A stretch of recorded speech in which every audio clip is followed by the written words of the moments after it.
morning, my dear friends. Today we are going to study agriculture. So, what agriculture? What exactly is agriculture? Agriculture in olden times meant growing of crops, matlab connected to the soil. But today, in the modern technology, the definition of agriculture encompasses even growing of flowers, fruits, then rearing of fish, bees, sericulture, all these things, or what to say, sericulture meaning silkworms, all this is brought about in agriculture. Now, there are various types of farming. Basically, in India, we have subsistence farming, primitive subsistence farming. What is the meaning of subsistence? Meaning that which is enough for the family. Indian farmer basically is a poor person. He has very little small amounts of land holding, meaning that much amount of land is available with him. So what he does is he grows crops which is sufficing for his own family, and most of the times he is not able to sell it in the market. Maybe vegetables, if he grows, maybe he is able to sell it in the market. In our country, another, in most of the primitive countries, Latin American countries and third world countries, this one, what to say, slash and burn agriculture is being practiced. Now, slash and burn is where in the forest you clear away some amount of land by burning the forest trees and then use the land for agriculture for a particular period of time. But this is frowned upon by the governments because it reduces the forest wealth of the country. Now, in and this what to say, slash and burn farming is known by many names, like Juming in northeast, and then Bewar in Bewar, or the Hiya in Madhya Pradesh. See, here it has been given all the names. You can go through the names, like Milpa in Mexico and Central America, and then Roca in Brazil, Masole in Central Africa, Ladang in Indonesia, Ray in Vietnam. Matlab, it shows that this type of agriculture is still being practiced in almost all the third world countries. Okay, now we have got intensive subsistence farming. Intensive subsistence farming meaning, usually nowadays the government, what they are doing is, okay, chalo, you have small farm land holding, you have small piece of land with you, so they encourage the farmer to try to get in bounty harvest full harvest, so that he can sell it in the commercial market and earn some amount of money for himself. समझे. So here the best amount of what to say, pesticides, fertilizers, and usually bio what to say, fertilizer is being encouraged, and the best quality seeds are being provided to him, and the agriculture universities guide him as to the latest techniques of agriculture. Now comes commercial farming. Commercial farming, as you know, it is the crops are grown for the, what to say, market. Now, in commercial farming, and then there is something called plantation farming. The plantation farming and commercial farming, there is not much of a difference. In commercial farming and plantation farming, you're growing for the markets. Best amount of knowledge, this one, what to say, agriculture is being used, and then know-how, latest technology, and in plantation agriculture, especially the what to say, it is international. Even in commercial, we are selling the crops in the international market, like basmati rice and all that. But there is difference between commercial and plantation. In commercial farming, the crop is totally harvested, meaning rice plants is totally harvested after the Kharif season, and Rabi crop is being planted. And then in plantation agriculture, only one crop, either tea, coffee, or coconut, arecanut, spices, this goes on for generations. Tea bushes are for generations, they are not cut off, and after the harvest, like you have Kharif or Rabi, nothing like that. That's the only difference between plantation agriculture and commercial agriculture. And this is basically followed in some of the hilly regions like Western Ghats, Eastern Ghats, Himalayan regions, all these areas, plantation agriculture is being practiced. Commercial agriculture is being practiced in almost all the parts of India, especially in the greater plains. Okay. Now moving ahead, we have cropping pattern. India has three cropping patterns, that is Rabi, Kharif and Zaid. Rabi is winter crop, October to December. Kharif is April to June. Uh, uh, Kharif, matlab Rabi is harvested in summer and then Kharif starts. Now, during the Rabi, you grow wheat, barley, peas, gram, mustard, sarso, or whatever you know it. Now, in Kharif, it is on the onset of monsoon. See, even today, the Indian farmer is dependent on the monsoon. If the monsoon plays truant or bunks, then gone. Kharif crop is lost. And the most important crop that is grown in Kharif is rice. And India predominantly, almost all the states of India, we depend on rice. Okay. Now, Zaid, between Kharif and what to say, after Rabi and before Kharif, we have a small, very short, this one to say, cropping season, which we call it Zaid. Here, we have water crops like cucumber, muskmelon, watermelon, and what to say, fodder crops like alfalfa grass, all this is being grown. Now, sugarcane, as they have mentioned it here, it takes almost a year to grow. And the southern plains, Deccan Plateau, the sugarcane is of a very good quality while compared to the northern plains. Now we are going to discuss rice. Why rice? Because rice is the staple diet of the majority of the population in India. Now, rice, it is a wet agricultural crop.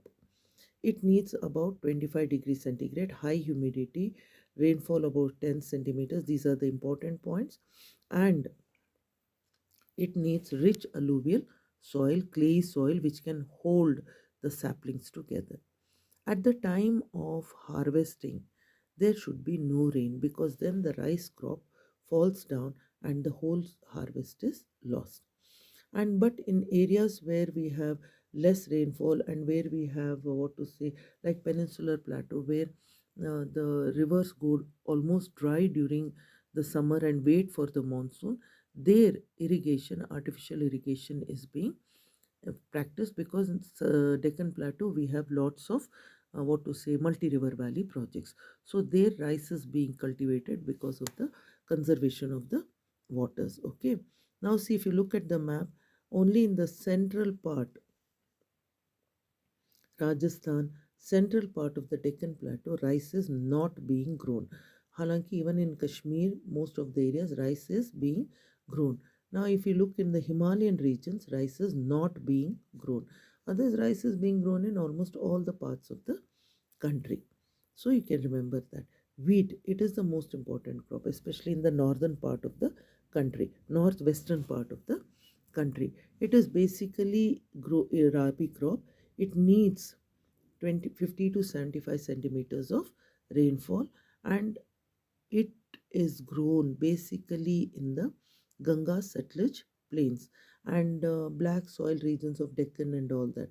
But major wheat producing areas are Punjab, Haryana, Uttar Pradesh, Madhya Pradesh, matlab all northern states. Now the millets, jowar, bajra and ragi. These are dry agricultural crops. Understand? Ragi is basically grown in the southern states of the country and is rich in iron, calcium, and other micronutrients. It is a small, basically, we introduce ragi to a small child as the first mm, food other than mother's milk. Okay. Now, jowar and bajra. Basically, bajra is grown in drier states of Rajasthan. Understand, Uttar Pradesh, Maharashtra, and all, because here it doesn't need much amount of water. And I'm telling Rajasthan, naturally, you should understand. Now, maize, what you know, it is used as a food as well as fodder. Fodder meaning and for the animals. It requires 21 degrees Celsius to 27 degrees Celsius, and almost all the states of the country do grow maize, but the major maize growing areas are Karnataka, Madhya Pradesh, Uttar Pradesh, Bihar, Andhra, Rajasthan. I'm sorry, not Rajasthan, Andhra, and Telangana. See, look at wheat. Wheat is basically grown in the northwestern part of the country, not in the southern part of the country. Now, pulses. India, pulses meaning, see, in pulses is the richest form of protein for a vegetarian's diet. And India, we have a lot of vegetarians, and that's the reason pulses, variety of pulses are being grown, like arhar, urad, moong, masoor, peas, gram, all these are being grown, and both are in the Kharif as well as in the Rabi season. Okay. Now the major pulses growing states are Madhya Pradesh, Rajasthan, Maharashtra, Andhra, and Karnataka. Now comes sugarcane. Sugarcane predominantly is a commercial crop. Now it grows well in the tropical as well as subtropical, meaning it needs hot and humid climate with 21 degrees Celsius to 27 degrees, and it needs moderate rainfall of 75 to 100 centimeters. Now it takes almost a year and a half to grow, and once it is harvested, the drying process starts. So here, why is sugarcane important? We use it to make gur, then jaggery, and then the final process is sugar. So the major sugarcane producers are, okay, northern states are Uttar Pradesh, then Bihar, Punjab, and Haryana. But predominantly in the southern states, good quality sugarcane is being grown, like Karnataka, Maharashtra, Tamil Nadu, Andhra, Telangana. Okay. Now, oil seeds. Oil seeds meaning from which oil is being derived. Groundnut is the most important crop, and it is a kharif crop. But the majority of the people of India use groundnut oil for cooking purposes. We have other what to say, oil seeds being grown, that is mustard, coconut, sesame meaning till, soya bean. Soya bean is the latest, castor, cotton, linseed, and sunflower. And these oil seeds are also not used for food, but they are also used for industrial purposes, like for preparing of grease or waterproof paper or cosmetics. Then all these things. Then all the oil seeds are being used. Now comes the most important beverage crop, tea. Tea was introduced in India by the British because they had developed a taste for tea. You know the history. They did not want to purchase from China, so when they took over India, they introduced tea plantations in the Shivalik Mountains and in the Eastern Ghats. It needs deep, well drained, fertile soil which is rich in humus. So, they and tea bushes require warm and moist free climate. Okay, see, you look at the tea garden, it is generations old. You do not harvest a tea bush. Okay, only the tender leaves of the tea are being harvested. Frequent showers, it does not need a cold climate. Himalayan Shivalik region, it is not grown in Himachal or in the Himadri, it is grown only in the Shivalik. So but this crop is a labor intensive crop, meaning you, even in this advanced technological civilization, we are using hand labor to pluck the green leaves of the tea. Coffee, we grow the Arabica variety of crop coffee, and basically the cultivation started in the Baba Budangiri Hills in Karnataka, in Chikmagalur district. Now, it was brought from Yemen by a saint, Baba Buddhan. Okay. Now it is predominantly grown in Nilgiris and Kerala and in Tamil Nadu. Okay. Now horticulture. India is has a huge variety of fruits, and the king of fruits is mango, Alfonso and Ratnagiri. These are the two most important mango varieties which are grown in India. We have other varieties also, but these are export quality mangoes. Then we have bananas, apples, grapes. I don't want to, I cannot even bring out the list of the fruits that are being grown. Oranges, then we have lychees. I cannot, I'm just telling you. Other than that, we have fresh and okay, we grow fresh fruits, but we also grow dry fruits like cashews, walnuts, almonds. All these are also being grown in the various parts of the country. And we grow vegetables also for export like peas, cauliflower, brinjal, tomato. All these are being grown for export. Okay, non-food crops. Rubber, industrial crop. It needs 300 centimeters of rain and it is predominantly grown in Kerala and then Tamil Nadu, Andaman and Nicobar Islands, and Garo Hills of Meghalaya, which receives heavy rainfall.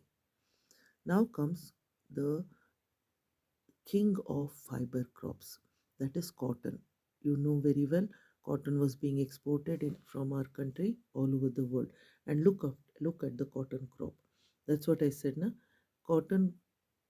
When I was discussing the black soil, why black soil is important for the growth of cotton? Because when the cotton plant is ready for harvested, cotton is ready for harvesting, the plant becomes weak, almost dry, so you cannot water the field, and that's the reason the black soil is important.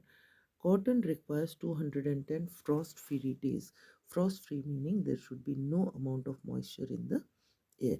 It grows well in the black soil areas, predominantly in Maharashtra, Gujarat, Madhya Pradesh, Karnataka, Andhra, and Telangana, Tamil Nadu, Punjab, Haryana, and Uttar Pradesh.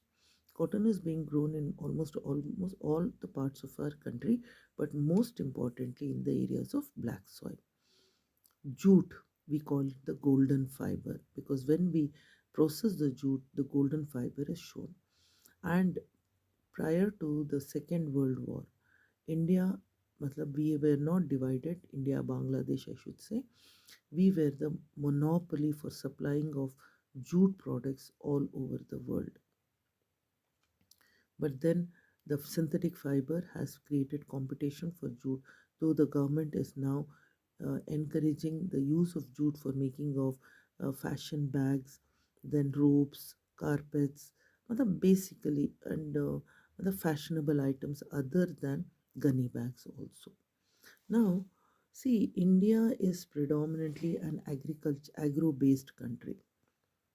Most of the more than 70% of the people of India are directly or indirectly dependent on agriculture. The monsoon, the fertility of the soil has encouraged variety of agricultural practices being followed. And the 5 year plans, government through the 5 year plans also has helped in bringing about advancement in agriculture. Now, what are the technological reforms? See, the government has encouraged that the giving up of the wooden plow for the tractor. Instead of the Persian wheel, we have drip irrigation, sprinkler irrigation, and then we have even pumps, water pumps drawing water. And then we are using for what to say, uh, refertilizing of the fields. We are using latest technology so that the farmer does not have to go uh, put the fertilizer using his hands. So small drones are being used to what to say, fertilize the fields, throw the fertilizer in the field, pesticides in the fields, and basically bio fertilizers are being encouraged. Okay, natural fertilization is there, but kahin na kahin latest technology also comes handy. Now, what are the institutional reforms?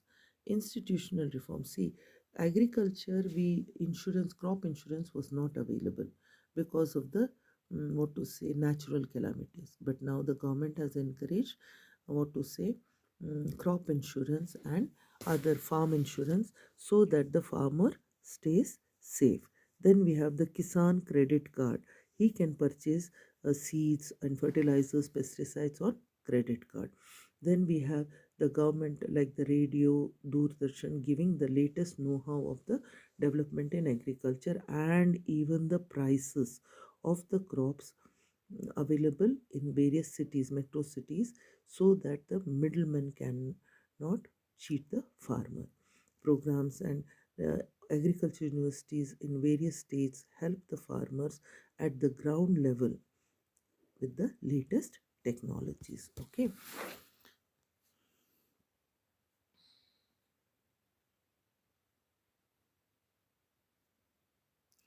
What is the impact of globalization on Indian agriculture? Globalization, matlab global market.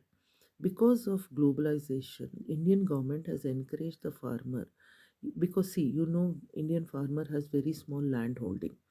Now the government is encouraging the farmer to grow the best quality crops, even on small pieces of land, which can be of export quality. Now imagine a farmer has a small piece of land and he cannot grow rice. Naturally, the government is encouraging him to grow fruits like strawberries or grapes, which he can. Matlab they encourage him to grow the best quality ones, that like hot houses or anything like that, or vegetables in hot houses, so that he can export it. And now the export, what to say, barriers are being lifted, and it has been made easy so that the farmer can export the goods and earn a very good income and increase his standard of living. And I'm not talking only about crops, I'm talking about animal husbandry also, good quality milk products, and then poultry. All these things are coming under agriculture. Already we are important producers of rice, cotton, rubber, tea, coffee, jute, and spices.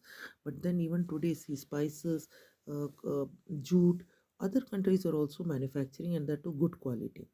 And that's the reason we need to improve our quality. See, globalization was introduced to us during the British era. Excuse me.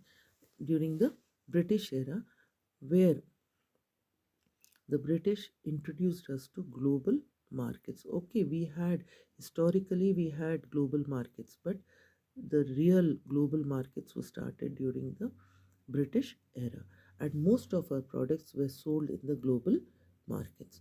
Now, today, what has happened is the Indian agriculture is at crossroads. We want to make agriculture successful, but the land available for agriculture is depleting. So, on the small pieces of land, also we need to grow good quality and bounty harvest. So, here comes the genetic revolution, which includes meaning genetic engineering. It is recognized as a powerful supplement for inventing new hybrid variety of seeds which are resistant to pests. Understand? Now, gene modified seeds. It is now it does not affect the environment in a negative way, and environment includes us also. We are not affected by it in a negative way.